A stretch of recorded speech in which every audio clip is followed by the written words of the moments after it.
waxaan helay goobta laga raaco tagaasida isla markaasna nin ayaan arkay oo goobta taagan waxaan ku dhahay waxaan rabaa inaad geyso meel ama ay kaxayn kartaa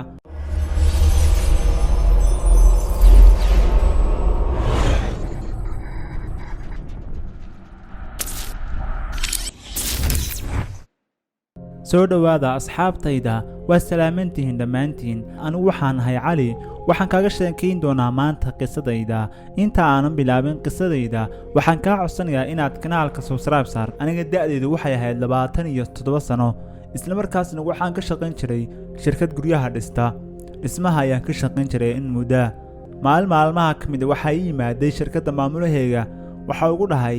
waxaa lagaa doonayaa qaybta kale shirkadda inaad u shaqo tagto anigu waxaan ku dhahay maya halkan ayaan ku qanacsanahay halkan ayaan nafis ku dareemayaa shaqadeedana halkan ayaan ka wadanayaa waxa ugu dhahay mishaar fara badan ayaa halkaa lagaa siinayaa dadka ka shaqeeya halkaasina lacag aad u fara badan ayay qaataan guri ayaa lagu siinayaa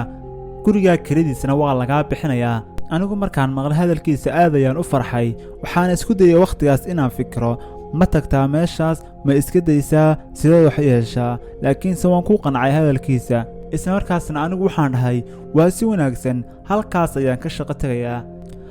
maalintaa wixii ka dambeysay waxaan raadiyay meesha laga raaco tagaasida waxaan helay tagaasi fara badan oo meel taagan isla markaasna mid aan ka doortay ayaan garan waayey waxaan arkay darawal masaxaya gaadhigiisa isla markaasna waa ila hadlay wuxuu dhahay maxaan ku qabtaa maxaan kaa caawiyaa xaggeen ku geeyaa waxaan ku dhahay waxaan doonayaa inaad halkaas geyso waan soo raacay isla markaas maalintaas cadceedu aad ay u adkayd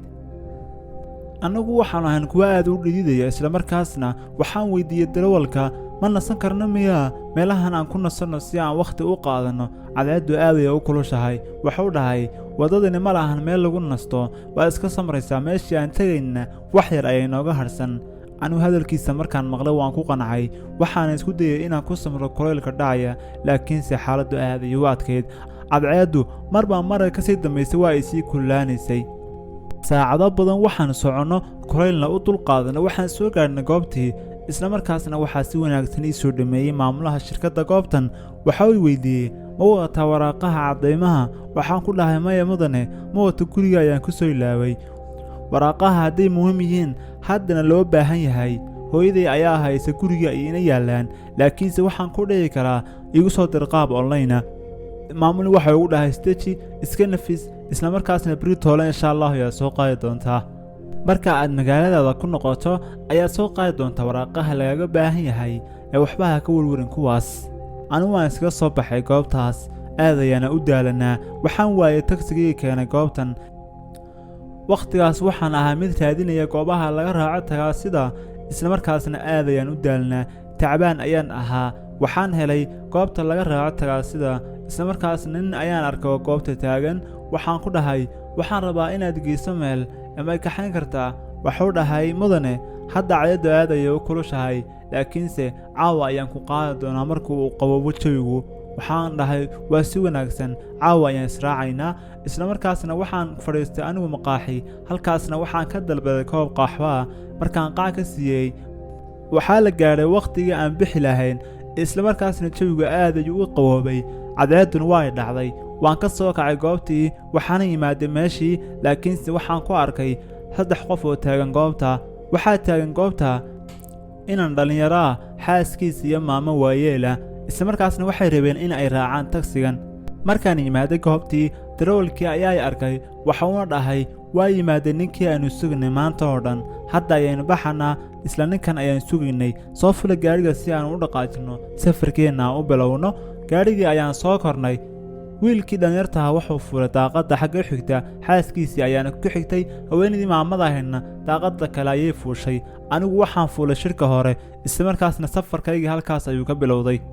waqtiga lagu jiraa waa xilli mugdiya isla haddana salaadii maghrib ayaa laga baxay jawiguna aad ayuu mugdi u galay anigu waqtigaas waxaan ahaa mid cilo dareemaya isla markaasna dadka kale waa iska sheekaysanayeen aniga hurdo ayay qabatay waqtigana waan iska seexday anigoo hurdo macaan isaga jira ayaa waxaan u soo booday si kadisa waxaan arkay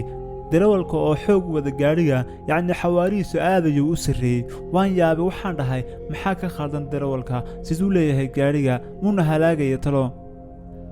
maamadii waayeelka ahayd ayaa xagga dambe ka hadashay waxayna dhahday darawalow gaadhigii ayrwad see wax leedahay in aan magaalada hore u gaarno waxaa ka muhiimsan inay nafteennu noo badbaado maamadii waxay dhahday wiilkaygiiow shaydaan ayaa degdega ee gaadhiga ayrwad ayr innagoo soconna ayaannu tegi doonaa guryaheennii maxaad ku degdegaysaa oo maxaad ku cararaysaa gaadhiga keligaa ma saarnid dad ayaa kula saaran waxoogaa mas-uuliyadda muuji wiilkaygiiow laakiinse darawalku ma uusan ahayn mid dheg jalaq u siiya gaadhigiisana sbiid xoog u sarreeya ayuu ku watay lama uusan hadal maamada wax jawaaba xitaa ma uusan siin anigu waan yaabay wakhtigaas waxaan dhahay ninkan isusu yahay darawal noociyi waaye xawaaraha gaadhigu aad ayuu u sarreeyey islamarkaasna waxaa laga hor yimaaday wakhtiga gaadhi xamuula gaadhigii ayuu ka leexiyey darawalkii waxay bilowday xaaskii wiilku in ay ku qayliso waxay ku dhahday maxaad noo soo kaxaysay xilligan maxid la safraa xilligan mugdiga subaxa hore ayaan safri jiray ee maxaa adiga kuu soo raacayay wiilkii waxauu isku dayey inuu xaaskiisa dejiyo waxau ku dhahay nafta khayr u sheeg wax walba wanaag ayay ku dhammaanayaan xaaskii waxay dhahday anigu ma aysan ahayn inaan ku soo raaco maxaa yeelay go'aan aad u khaldan ayaad qaadatay mana rajaynayo inay wax khayra ka soo socdaan meeshan xaaskii waxay dhahday khayrka uu sheegaysaa muxuu yahay bal u fiirso suu wada gaadhiga darawalkan xun ayaan dartiis u halaagsamaynaa xitaa gaadhiga xawaarihiisa wax yar ma dhimayo bal feeri wiilkii ayaa hadlay waxauu dhahay xaaskaygii wax walba khayr ayay ku dhammaanayaan waxaan kaa rabaa inaad hurdo iska raadiso si aad isku dhaafiso mashquulka oo dhan magaaladaniina wax yar ayaan u jirnaa saacado kadibna waannu joognay xaafadaheennii islamarkaasna xaaskii waa iska seexatay xaasku wakhtigaas waxay ahayd mid akhrinaysa qur'aan waxa ay ka shaqaano islamarkaasna waa ay ducaysanaysay waxay lahayd rabbowna badbaadi annagoo nabad qabta reerahaygina gee rabbow ha nagu halaagin halkan islamarkaasna xaaskii waa ay iska seexatay wakhtigaas annagu waxaannu ahayn kuwa aad u cabsanaya maxaa yeelay jawigu maahay jawi deggan maskaxdayda waxaa ka dhex kuuxayay su'aalo aad u fara badan waxaan isweydiinayay ma badbaadi doontaan idinkoo nabad qabo ma hoyan doontaan sidees wax u dhici karaan wakhtigaas darawalku waxuu ahaa mid aanan la hadlayn qofna islamarkaasna gaadhiga markiis dambe si xoogaya u waday anigu kolba dhinac ayaan fiirinayey waxaana rajaynayey inay wax kasta khayr ku soo dhammaadaan waxaannu si kayisa u maqalnay dhawa ka baxaya gaadhiga qaybta dambe islamarkaasna aad ayaannu u wada naxnay waannu wada qaylinnay waxaana dhahnay maxaa dhacay si wax u jiraan wakhtigaas naxintu waa inaga tan badatay maamadii waynayd ayaa iska oyday maxaa ii soo raaciyeen maanta miyaan iska joogo safarkani muxuu ahaa darawalkan muxuu ahaa inkaarqabaha gaadhiga muu ayr wado maxaa dhici doono talow farahayga ayay ka baxday tii alla meeshida ayay taallaa markaas waxaannu ahayn qaar ka quustay nolosha waxaannu rajaynanay naxariista rabbi iyo inuuna badbaadiyo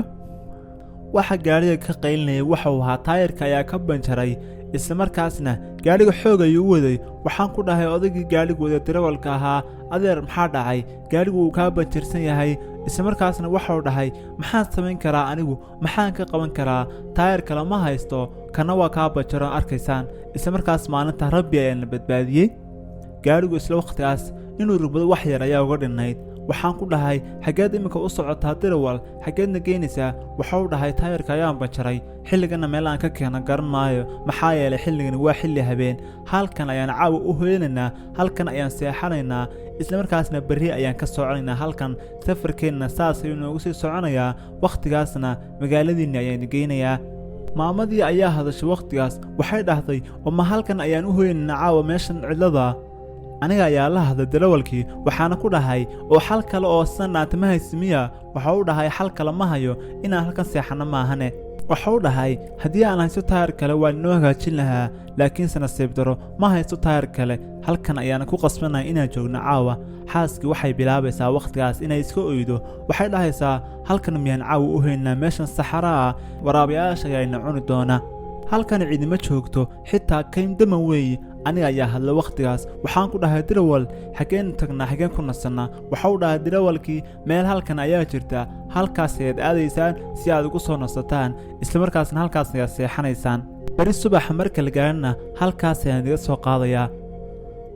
dadkii oo dhan waxay dhaheen waa arrin wanaagsan, anagu waxaanaan kuwa daalan, halkaas ayaan iska soo nasanaynaa. wiilkii dhalinyarta ayaa hadla wuxuu dhahay, oo hadda halkaasi ma dhowdahay? waxuu dhahay darawalkii waa dhowdahay, gaariga ayaan ka soo degnay. waxuu dhahay halkaas weeyaan meesha aad ku nasanaysaan.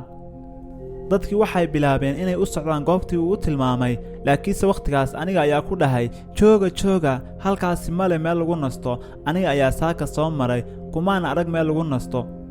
anigu ma garan karo waxaa meeshan guryaha ka dhisay. saaka halkan waxaan marnay iyadoo bannaana, laakiinse ninkii darawalkan loosi waxa uu u sheegay habeen walba in halkaa dad lagu cuno, habeen walba dad ayaa lagu laayaa ayuu ku dhahay. anigu ma garan karo meesha waxa ka socda, waan idin barayaa ha isku tegin halkaas. haddaba hadalkayga maqla si aad u badbaadaan, noloshiinna ay u badbaado. ninkii darawalka ayaa soo dhaqaaqay, wuxuuna dhahay adigu waxaad ka sheekanaysa ma aanan fahmin, ee dadka ka daa waswaaska, halkaasna ku soo nastaan. asxaabiga qisadaydu halkaas ayay maanta ku joogaysaa qaybtii koowaad.